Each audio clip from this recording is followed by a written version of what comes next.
4장. 예언자 수령생들의 아내 가운데서 남편을 잃은 어느 한 여인이 엘리사에게 부르짖으며 호소하였다. 예언자님의 종인 저희 남편이 죽었습니다. 예언자님께서 아시다시피 그는 주님을 경외하는 사람이었습니다. 근데 빚을 준 사람이 와서 저의 두 아들을 자기의 노예로 삼으려고 데려가려 합니다. 엘리사가 그 여인에게 말했다. 내가 어떻게 하면 도움이 되었는지 알려주시오. 집안에 무엇이 남아있어? 그 여인이 대답했다. 집안에는 기름 한 병 말고는 아무것도 없습니다. 엘리사가 말하였다. 나가서 이웃 사람들에게 빈 그릇을 빌려오시오. 되도록 많이 빌려와서 그 두 아들만 데리고 집으로 들어가 문을 닫고 그 그릇마다 모두 기름을 부어서 채워지는 대로 옆으로 옮겨 놓으시오. 그 여인은 엘리사 곁을 떠나 두 아들과 함께 집으로 들어가 문을 닫고 그 아들들이 가져온 그릇에 기름을 부었다. 그릇마다 가득 찾아 그 여인은 아들에게 물었다. 그릇이 더 있냐? 아들들은 그릇이 더 없다고 대답하자 그러자 기름은 더 이상 나오지 않았다. 여인은 하나님의 사람으로 가서 이 사실을 알렸다. 하나님의 사람이 그에게 말하였다. 가서 그 기름을 팔아 빚을 갚고 그 나머지는 모자의 생활비로 쓰도록 하여라. 하루는 엘리사가 수네 마을을 지나가다가 그곳에 한 부유한 여인이 있었다. 그러나 엘리사에게 음식을 대접하고 싶어서 엘리사는 그곳을 지나칠 때마다 거기에 들려서 음식을 먹곤 하였다. 그 여인이 자기 남편에게 말했다. 여보, 우리 앞을 늘 지나다니니 그가 거룩한 하나님인 것을 내가 압니다. 이제 옥상의 벽을 둘러찬 작은 다락방 하나를 만들어서 거기에 침대와 탁자와 의자와 등잔을 갖추어 놓읍시다. 그래서 그가 우리 집에 쉴 수 있도록 그곳에 들어가서 쉬도록 합시다. 하루는 엘리사가 거기에 갔다가 그 다락방에 올라가 누워 쉬게 되었다. 엘리사는 자기의 젊은 시종 게하시에게 수넴 여인을 불러오라고 하였다. 게하시가 그 여인을 불러오니 그 여인이 엘리사 앞에 섰다. 엘리사가 게하시에게 말했다. 부인께서 이렇게 여쭈어라. 부인, 우리를 돌보시니라고 수고가 너무 많소. 내가 부인에게 무엇을 해드리면 좋겠소. 부인을 위하여 왕이나 군사령관에게 무엇 좀 부탁해 드릴까요? 그러면 그 여인이 대답했다. 저는 저와 백성들과 한데 어울려 잘 지내고 있습니다. 엘리사가 게하시에게 물었다. 그러면 내가 이 부인에게 무엇을 해주면 좋을까? 게하시가 대답했다. 생각나는 것이 있습니다. 이 부인에게는 아들이 없습니다. 이 남편은 너무 늙었습니다. 엘리사는 게하시에게 그 여인을 다시 불러오게 하였다. 게하시가 그 여인을 부르니 그 여인이 문 앞에 들어섰다. 엘리사가 말했다. 내년 이맘때가 되면 부인께서는 품에 한 아들을 안고 있을 것이오. 여인이 대답했다. 그런 말씀하십시오, 예언자님. 하나님의 사람도 저 같은 사람에게 농담을 하시는 겁니까? 그러나 그 여인을 임신했고 엘리사가 말한 대로 다음에 같은 아들을 낳았다. 그 아이가 자라는데 하루는 그 아기의 아버지 곡식 베는 사람들과 함께 곡식을 거두고 있는 곳으로 나갔다. 갑자기 아이가 아이고 머리야 하면서 아버지를 듣는 데서 비명을 질렀다. 그의 아버지와 함께 젊은 일꾼더러 그 아이를 안아서 어머니에게 데려다 주라고 일렀다. 그 일꾼은 그 아이를 안아서 그의 어머니에게 데리고 갔다. 그 아이는 점심때까지 어머니 무릎에 누워있다가 마침내 죽고 말았다. 그러나 그 애는 옥상에서 올라가서 하나님의 사람이 눕던 침대에 그대로 아들을 눕히고 문을 닫고 나왔다. 그리고 그 애는 남편을 불러서 이렇게 말했다. 일꾼 한 사람과 암나기 한 사람을 나에게 보내주시오. 내가 얼른 하나님 사람에게 다녀오게 하겠습니다. 남편이 말하였다. 왜 하필 오늘 그에게 가려고 하여? 오늘은 초하루도 아니고 안식일도 아니지 않소. 그러나 그의 아들은 걱정하지 말고 대답하며 나귀 한 장을 치우고 일꾼에게 말해 주었다. 내가 말하기를 전까지 늦추지 말고 함께 달려자. 이 애는 곧 갈멜산에 있는 하나님의 사람에게 이르렀다. 마침내 하나님의 사람이 멀리서 그 애를 보고 그의 시종 게하시에게 말했다. 저기 수넴 여인이 오고 있구나. 달려가서 맞아라. 부인께 인사를 하고 바깥 여인께 별거 없으신지 물어보고 아이도 건강한지 물어보아라. 게하시가 달려가서 문안하자 그 여인은 모든 별거 없다고 대답했다. 그런 다음에 그 여인은 산에 있는 하나님의 사람으로 가서 그의 발을 꼭 껴안았다. 게하시가 그 여인을 떼어놓으려고 다가갔으나 하나님의 사람은 말리면서 말했다. 그대로 두어라. 부인의 마음에 무엇인가 쓰라린 괴로움이 있는 것 같구나. 주님께서는 그가 겪는 고통을 나에게 감추시고 알려주지 않으셨다. 여인이 엘리사에게 말했다. 예언자님, 제가 언제 아들을 달라고 하셨습니까? 저는 오히려 저 같은 사람을 농담으로 하지 말라고 말씀드리지 않았습니까? 엘리사가 게하시에게 말했다. 허리를 단단히 묶고 지팡이를 들고 가거라. 길을 가다가 어떤 사람 만나도 인사해서는 안 된다. 인사를 받더라도 그에게 대꾸해서도 안 된다. 그리고 가거든 내 지팡이를 그 얼굴에 위에 놓아라. 그러나 아이의 어머니가 말했다. 주님이 살아계시고 예언자님의 목숨이 살아계심을 두고 맹세합니다. 저는 어떤 일이 있어도 예언자님을 떠나지 않겠습니다. 엘리사는 할 수 없이 일어나서 그 부인을 따라 나왔다. 게하시가 그들보다 먼저 가서 그 아이의 얼굴에 지팡이를 올려놔 보았다. 아무런 소리가 없었고 아무런 기척도 없었다. 게하시가 엘리사를 맞으려고 돌아와서 그에게 말하였다. 아이가 깨어나지 않습니다. 엘리사가 집안에 들어가서 보니 그 아이는 죽어 있었고 그 죽은 아이는 엘리사가 눕던 침대 위에 누워 있었다. 엘리사는 방 안에 들어가서 문을 닫았다. 방 안에서 엘리사와 그 죽은 아이 둘뿐이었다. 엘리사는 주님께 기도를 드렸다. 다음에 침대로 올라가서 그 아이 위에 몸을 포개 엎드렸다. 자기 입을 그 입술에 대고 자기 눈은 그 아이의 눈 위에 두고 자기의 손은 그 아이 손에 놓고 그 아이 위에 엎드리니 이 아이가 몸이 따뜻해지기 시작하는 것이 아닌가. 엘리사가 잠시 내려왔다가 집안 이곳저곳을 한번 거느린 뒤에 다시 올라가서 그 아이 몸 위에 몸을 포개 엎드리고 마침내 그 아이가 7번이나 재치기를 한 다음에 눈을 떴다. 엘리사가 게하시를 불러서 수넴 여인을 불러오게 하였다. 게하시가 그 여인을 불렀다.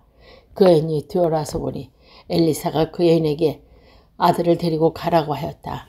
그 여인은 들어와서 예언자의 발에 엎드려 대고 땅에 엎드려 큰 절을 하고 아들을 데리고 나갔다. 엘리사가 길갈로 들어왔다.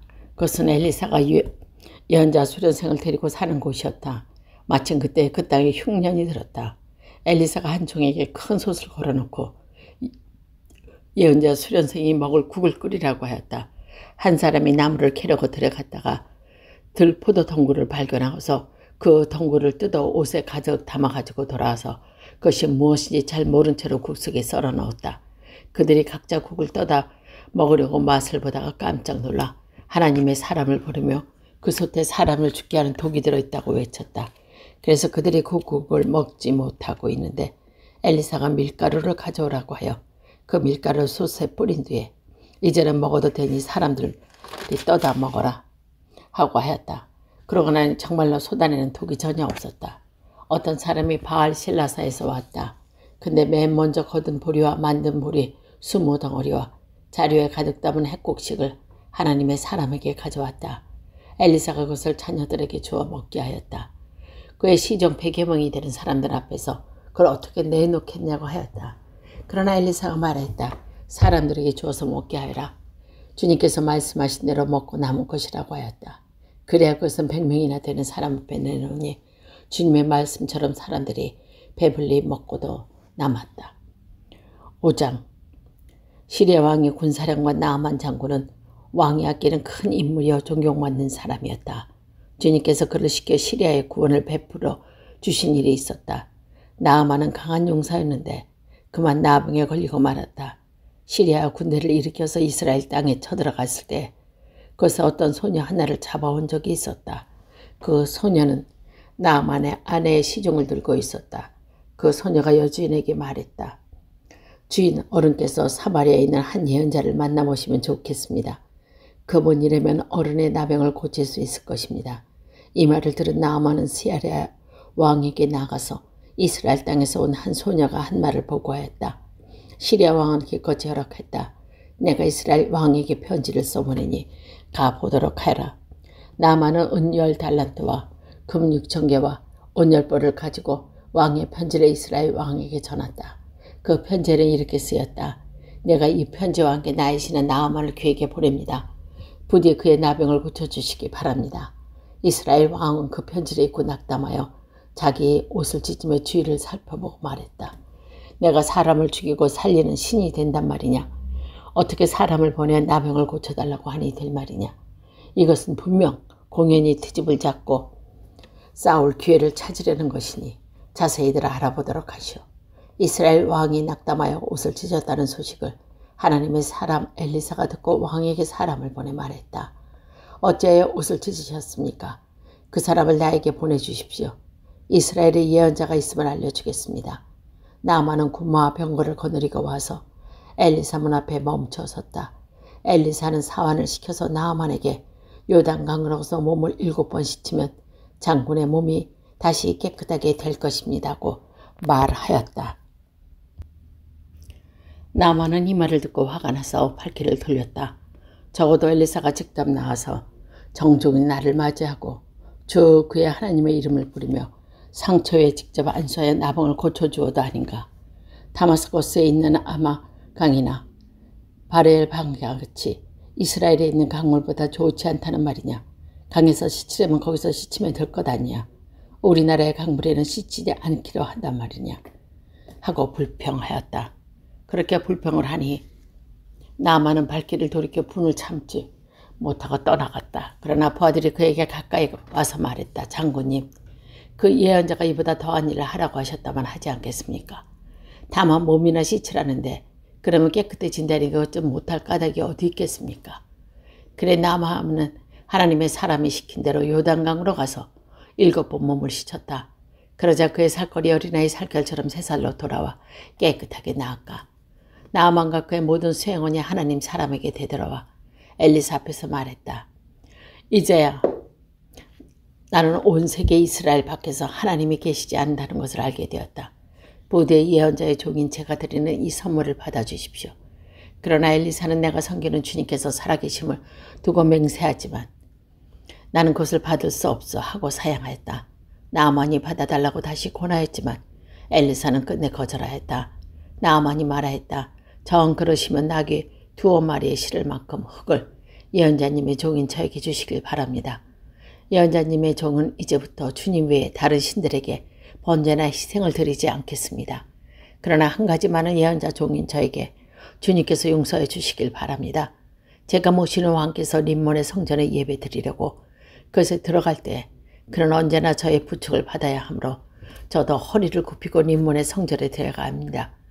그러므로 제가 림몬의 성전에서 허리를 굽힐 때 주님께서 이 일 때문에 예언자의 종인 저를 벌하지 마시고 용서해 주시길 바랍니다.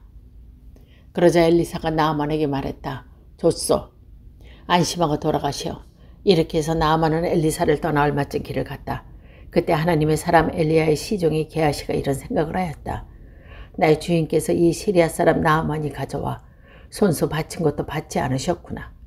주님께서 살아계심을 두고 맹세하지만 내가 길을 뒤쫓아가서 무엇인지 좀 얻어와야겠다. 나아만은 자기 뒤를 쫓아오는 사람을 보고 그를 맞이하고 수리해서 내려 별일 없지요 하고 물었다. 게하시가 대답했다. 별일은 없으시다만 지금 주님께서 나를 보내시어 방금 에브라임 산지에서 예언자 수련세 가운데 2 젊은이가 왔는데 그들에게 달란트와 옷 2벌을 줬으면 좋겠다고 말씀하셨습니다. 그러자 나아만은 드리다 뿐이겠습니까? 2 달란트를 드리겠습니다. 하시곤 게이사를 강권하여 2 달란트의 2 자루에 넣어 온 2벌을 꺼내어 부하 직원에게 주어 게하시 앞에서 메고 가게 하였다. 언덕에 이르자 게하시는 그의 손에서 그것을 받아 집안에 들여놓고 그 사람들을 돌려보냈다. 그리고 그거 들어와서 주인 앞에 서서 엘리사가 그에게 물었다. 게하시야, 어디를 갔다 오는 길이냐? 그러자 그는 예언자의 종인 저는 아무데도 갔지 않았습니다 하고 말하였다.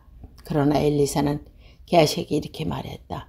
어떤 사람이 너를 만나려고 수레에서 내릴 때 내 마음이 너와 함께 거기에 가 있는 줄 알았느냐? 지금이 은을 받고 옷을 받고 올리브 기름을 받고 포도나무의 양과 소와 남자의 종을 취할 때냐? 그러면서 나아만의 나병이 내기로 올라갈 것이고 네 자손도 영원히 그 병을 앓을 것이다. 게하시가 엘리사에서 물러나오니 나병에 걸려 피부가 눈처럼 희게 되었다. 6장. 예언자 수련사들이 엘리사에게 말했다. 보십시오. 우리들이 예언자를 모시고 살고 있는 이곳이 우리에게는 너무 좁습니다. 우리가 요단으로 가서 거기에서 들볶감을 각각 하나씩 가져다가 우리가 살 곳을 하나 마련하는 것이 좋겠습니다. 이 말을 듣고 엘리사는 그렇게 하는 것이 좋겠다고 대답했다. 한 사람이 엘리사도 함께 가는 것이 좋다고 하니 엘리사도 같이 가겠다고 나서서 그들과 함께 갔다. 그들이 요단강에 이르러서 나무 자르기를 시작했다. 그때 한 사람이 들볶감을 찌다가 도끼를 물에 빠뜨렸다. 그러나 그는 울부짖으며 아이고 선생님 이것은 빌려온 도끼입니다 하고 소리쳤다. 하나님의 사람이 물었다. 어디에 빠뜨렸느냐. 그가 그것을 알려주자나 엘리사가 나뭇가지를 하나 꺾어서 그것을 던졌다. 그랬더니 도끼가 떠올랐다. 엘리사가 그것을 집어서 말하니 그가 손을 내밀어 그 도끼를 건져내었다. 사마리아 왕이 이스라엘과 전쟁을 하고 있던 무렵이다. 그가 신하들과 음모하게 의논하여 이러이러한 곳에 진을 치자고 말하였다. 그러자 하나님의 사람이 이스라엘 왕에게 사람을 보내어 시리아 사람이 거기에 진을 칠 것이 이러이러한 지역이니 그곳으로 지나가려는 것을 상가라고 말하였다. 이러한 전가를 받은 이스라엘 왕은 하나님의 사람이 자신에게 말한 그곳에 사람을 보내서 그것을 엄하게 경계하도록 하였다. 그와 같이 경계한 일이 한두 번이 아니었다. 이 일 때문에 시리아 왕은 화가 머리끝까지 나서 신하들을 불러 모아 추궁했다. 우리 가운데 이스라엘 왕과 내통하는 자가 없고서야 어찌 이런 일을 할 수 있느냐 하고 말이다. 신하 가운데서 한 사람이 일하였다.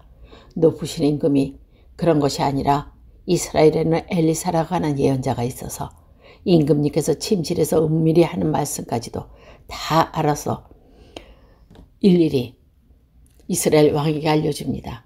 시리아 왕이 말했다. 그가 어디에 있는지 가서 찾아보아라. 내가 사람을 보내어 그를 붙잡을 것이다. 어떤 사람이 그 예언자가 도단에 있다고 말하고 보고했다. 왕은 그곳에 기마와 병거와 중무장한 강한 군대를 보내어 밤을 틈타 그 성을 포위하였다. 하나님의 사랑의 시총이 아침에 일찍 일어나서 밖을 나가보니 강한 군대가 말과 병거로 성읍을 포위하고 있는 것이 아닌가. 그 시종이 엘리사에게 와서 이 사실을 알리고 걱정하여다 큰일 났습니다. 선생님, 어떻게 하면 좋습니까? 엘리사가 말했다. 두려워하지 말아라. 그들의 편에 서 있는 사람보다 우리의 편에 서 있는 사람이 더 많다. 이렇게 말한 다음에 엘리사는 기도를 드렸다. 주님 간구하오니 저 시종의 눈을 열어주셔서 볼 수 있도록 해주십시오. 그러자 주님께서 시종의 눈을 열어주었다. 그가 바라보니 온 언덕에는 불말과 부스레가 가득하여 엘리사를 두루 에워싸고 있었다. 시리아 군사들이 주에서 엘리사에게 내려올 때에 엘리사는 주님께 기도하였다. 주님, 이 백성을 쳐서 눈을 멀게 해주시길 간구합니다. 그러자 주님께서는 엘리사의 말대로 그들을 쳐서 눈을 멀게 하였다. 엘리사가 그들에게 말하였다. 이 길은 당신들이 가려는 길이 아니오. 이 성읍도 당신들이 찾는 성읍이 아니니 나를 따라오시오. 내가 당신들이 찾는 그 사람에게 데려다 주겠소. 이렇게 하여 엘리사는 그들을 사마리아로 데리고 갔다. 그들이 사마리아에 들어서자 엘리사가 주님, 이들의 눈을 열어보게 하소서 하고 기도하였다. 주님께서 그들의 눈을 열어주었다. 그들은 비로소 자기들이 사마리아 한가운데 있다는 것을 알게 되었다. 이스라엘 왕이 그것을 보고 엘리사에게 말했다. 이스라엘의 아버지께서 말씀해 주십시오. 그들이 눈을 뜨고 보게 되면 쳐서 없애 버려도 됩니다. 엘리사가 말했다. 쳐서는 안 됩니다. 그들은 칼과 활을 가지고 사로잡았습니다. 어찌 임금님께서 그들을 쳐 죽이시겠습니까? 차라리 밥과 물을 대접하셔서 그를 먹고 마시게 한 다음에 그들의 상전에게 돌려보내면 편히 좋겠습니다. 그래야 왕이 큰 잔치를 베풀어서 그들에게 먹고 마시게 한 다음에 그들을 보내니 그들이 자기들의 상전에게로 돌아갔다. 그로부터 시리아의 무리들이 다시는 이스라엘 땅을 침략하지 못했다. 그러나 그런 일이 있은 지 얼마 뒤 시리아 왕 베나단이 또다시 적군을 소집하여 올라와서 사마리아를 포위하였다. 그들이 성을 포위하니 사마리아 성 안에는 먹거리가 떨어졌다. 그래서 나귀머리 하나가 은 80세겔이 되고 비둘기똥 4분의 1이 값이 돼서 5세겔에 거래되는 형편이었다. 어느 날 이스라엘 왕이 성벽을 지나가고 있을 때 한 여자가 왕에게 부르짖었다. 높으신 임금님, 저를 좀 살려주세요. 왕이 대답했다. 주님께서 돕지 않으시는데 내가 어찌 부인을 도울 수 있겠소? 내가 어찌 타작마당에서 곡식을 가져다 줄 수 있겠소? 포도 틀에서 술을 가져와 줄 수 있겠소? 도대체 무슨 일로 그러시오? 여자가 말했다. 며칠 전에 이 아이가 저에게 말하고 내 아들을 내놓아라. 오늘은 내 아들을 잡아서 같이 먹고 내일은 내 아들을 잡아서 같이 먹도록 하자 했다. 그래서 우리는 우선 제 아들을 삶아서 같이 먹었습니다. 그럼 날 제가 이 여자에게 내 아들을 내놔라. 우리가 잡아서 같이 먹도록 하자 하였더니 이 여자가 자기 아들을 숨기고 내놓지 않았습니다. 왕은 이 여자의 말을 듣고 기가 막혀서 자기의 옷을 찢었다. 왕이 겉옷개 앞에 옷을 입고 있는 것을 보았다. 왕이 저주를 받은 각오라고 결심하며 말았다. 사바스 아들 엘리사의 머리가 오늘 그대로 붙어 있더니 하나님이 나에게 벌 위에 벌을 더하시겠다 하여도 달게 받겠다. 그때 엘리사는 원로들과 함께 자기 집에 앉아 있었다. 왕이 전령을 엘리사에게 보냈다. 그 전령이 이르기 전에 엘리사가 원로들에게 말했다. 여러분은 살인자의 아들이 나의 머리를 베려고 사람을 보낸 것을 알고 계십니까? 전령이 오거든 문을 단단히 걸어 잠그고 그를 들어오지 못하게 하십시오. 그를 보내놓고 뒤따라오는 그 주인의 발소리가 벌써 들려오고 있지 않습니까? 엘리사가 원로들과 함께 말하고 있는 동안에 왕이 엘리사에게 와서 말하였다. 우리가 받은 이 모든 재앙을 보시오. 이런 재앙이 주님께로부터 왔는데 내가 어찌 주님께 우리를 도와주시기를 기다리겠소.